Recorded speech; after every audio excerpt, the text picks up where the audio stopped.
ওই বোরকা পরা শামীম ওসমান, তুমি সেখানে একজন মহিলা। রাতের আধারে বোরকা পরে পালিয়েছেন শামীম ওসমান।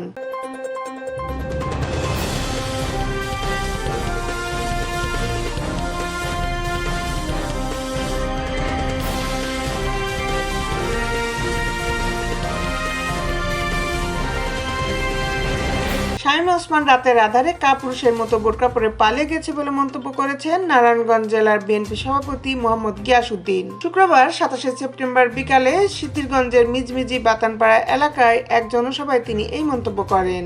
গিয়াসউদ্দিন আরো বলেন, অনেকে শামীম ওসমানকে সিংহপুরুষ বলতেন, আমি বলতাম কাপুরুষ। তিনি সত্যিকার অর্থে কাপুরুষের মতো বোরকা পরে পালিয়ে গেছেন। তিনি শামীম ওসমানকে গডফাদার হিসেবে উল্লেখ করে বলেন, 5ই আগস্ট সরকার পতনের পর অনেকে ধরা পড়লেও গডফাদারকে ধরা যায়নি। তিনি এখন দিল্লিতে গিয়ে মাজারে রাতে কান্নাকাটি করছেন।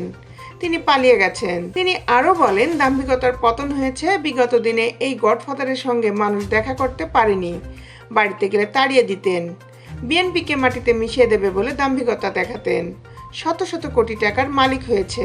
জনসভায় আরো বক্তব্য রাখেন সিদ্ধিরগঞ্জ থানা বিএনপির সভাপতি মাজিদুল ইসলাম, সাধারণ সম্পাদক ও নাসিক 2 নম্বর ওয়ার্ড কাউন্সিলর মোহাম্মদ ইকবাল হোসেন, সাবেক সাধারণ সম্পাদক এম.এ. হালিম জুয়েল, সাংগঠনিক সম্পাদক আকবর হোসেন, মোহাম্মদ আয়ুব আলী মুন্সি, মহানগর শ্রমিক দলের আহ্বায়ক এস.এম. আসলাম এবং নারায়ণগঞ্জ মহানগর যুবদল নেতা মোহাম্মদ শহীদুল ইসলাম।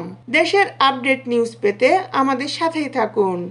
Justice TV, Dhaka.